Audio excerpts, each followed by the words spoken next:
What's up, y'all? Just had a lovely evening at my sister's house with my little nephew and my sick niece, and just felt like making a video while I was driving home because I got a little ways to go. And in the meantime, felt like having story time. Like, why not? What else I got to do? But I don't know what I want to talk about, though. I'm trying to think of what scenario I want to share this time. What do I want to talk about? So let me think. There's so many memories, so many crazy things.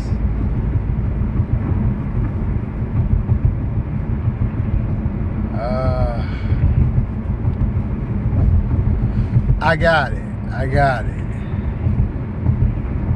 If you are with somebody who you know is bringing you more pain than joy, yet you are trapped, glued, stuck in it, listen to what I went through. I was in love with this straight man for 10 years. 10 long years. Off and on, back and forth, we were together.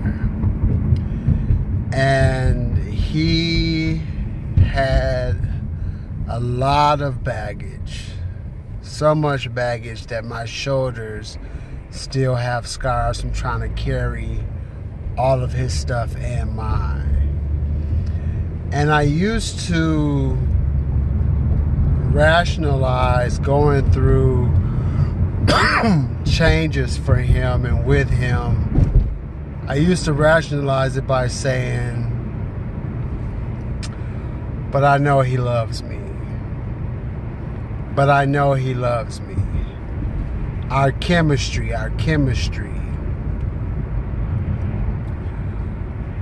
What you know, what you feel, and what you see are all three different things. Getting stuck in the trap of saying what you believe to be true about somebody else, knowing their state of mind, knowing what their heart really feels for you and about you, is a merry-go-round that's easy to be stuck on. I went so far as to take myself off the market to be available for like true happiness and joy and great things, while he lived in a whole nother state, got married. Okay, he got married to a lady, had a kid. And I was still hanging on to this thing of, but he loves me. And when he comes back, we gonna. And I know this is right for me.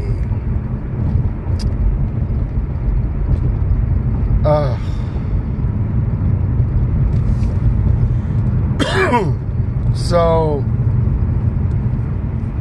the last year number 10, he moved back to the same place I was living in Houston. And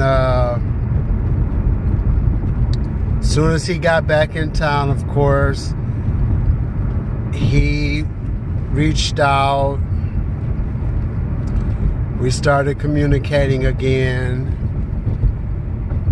And for a little while, it felt good. And then all of a sudden, something in me switched. Something in me no longer felt the love,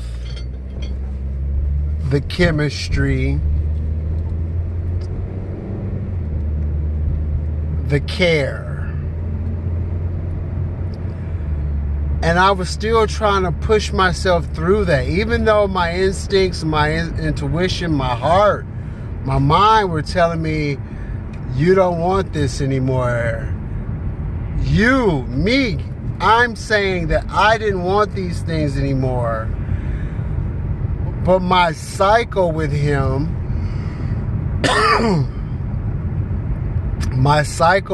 had me stuck on this loop. And I'm saying this to say, be aware of your cycles. Cycles with other people will have you stuck when you goddamn know better. It took me 6 months of our reconnection before I could finally break that cycle of the 10 years of dumb shit. Now, he's not a bad guy. I always knew what I was getting into when we first started up, that he was straight. And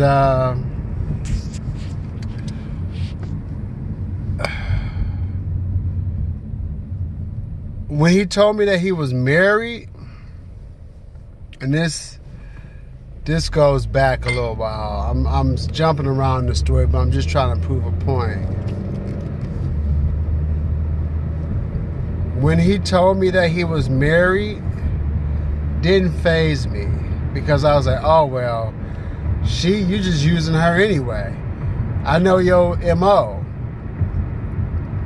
You just using her for a place to be, a way out. She's in the service. You're not. So you know she got a solid check coming. And you still contacting me, which lets me know where she stands for you. You know what I mean? I know, actually. I don't even have to say I think. I know that it's easy to get wrapped up into the feeling that someone really loves you because of what they continue to do with you.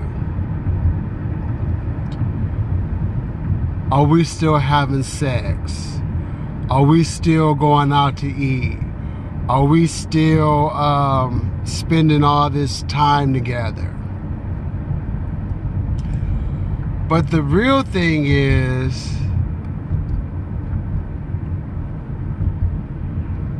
what do you want?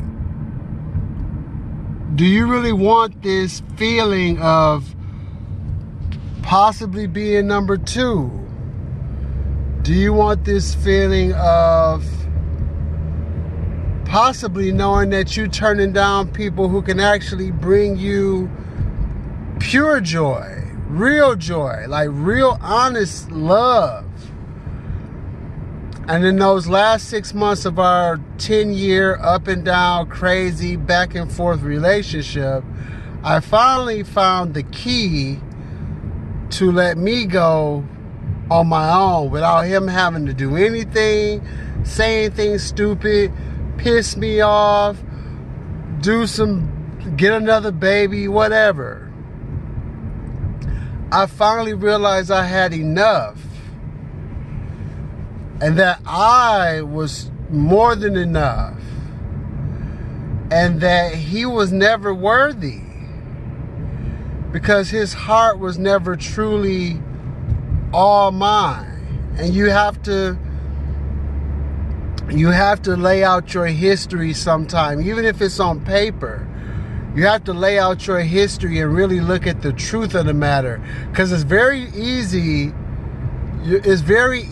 to be wrapped up in it while you're in it. But when you have a moment to take a step back and truly evaluate what your relationship with this person is like, what has it always been like, what will it probably be like tomorrow, and really put that all down, like, genuinely in front of you, it's easy to find the strength to get out of something that makes no sense. Hello? It wasn't making sense for me anymore. It wasn't making sense to wait for him to grow up, to wait for him to discover me. It wasn't making any sense anymore to make excuses for him.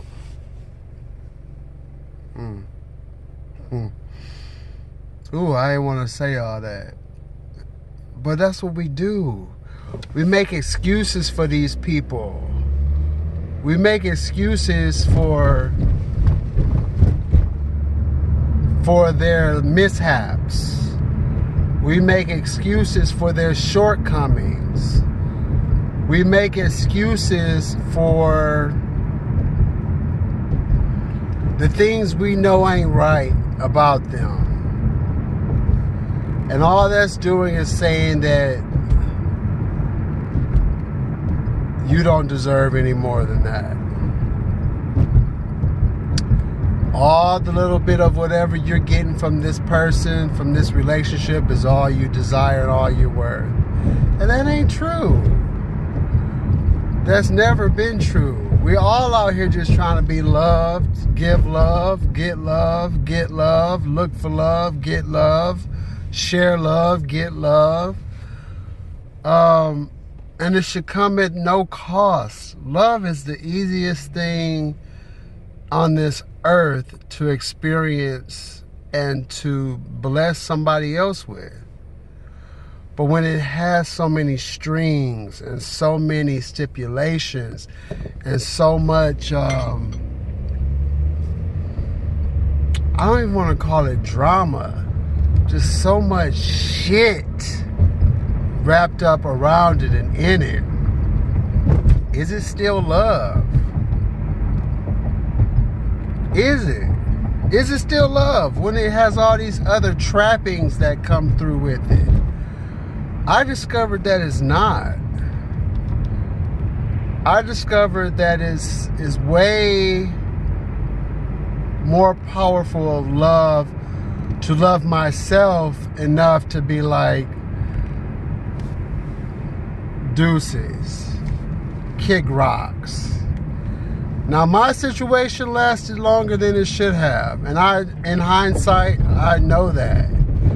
But when you're in it, and like I said before, you're making those excuses and those allowances for somebody to be less than what you're really looking for, it's very simple to think that that's all you need. That's not all you need. That's not all you deserve. Really think about what I'm saying. Because in the end, having bad love is not better than having no love.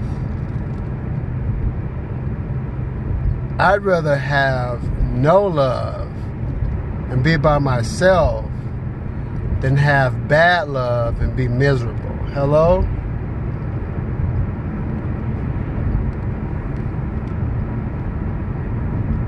Think about what you're going through, and if it's not what it should be, write it out, put it on paper. Pros and cons. Go old school with it. Do what you have to do. But if you don't have any children with somebody and you're not legally married and you're just going through a relationship or a fucking situationship with somebody that ain't bringing you anything, any joy, any great feelings, if it's just bringing you half-ass orgasms and some smiles and giggles, unless you're in high school, that should never be enough. At some point, you got to be trying to build something with somebody. I'm going to be 40 in a couple weeks. You got to be ready to be a partner. Like, you know what I mean? Like, let's get this life together. Not all that other stuff. And maybe my age played into finally letting me set myself free. I don't know. I don't really care. I'm free. And I'm available. Hello, anybody. I'm about to pull into where I'm going, but think about some of what I just said, all right? Thanks for riding with me. Subscribe. Let's talk some more about this later. I'm for real.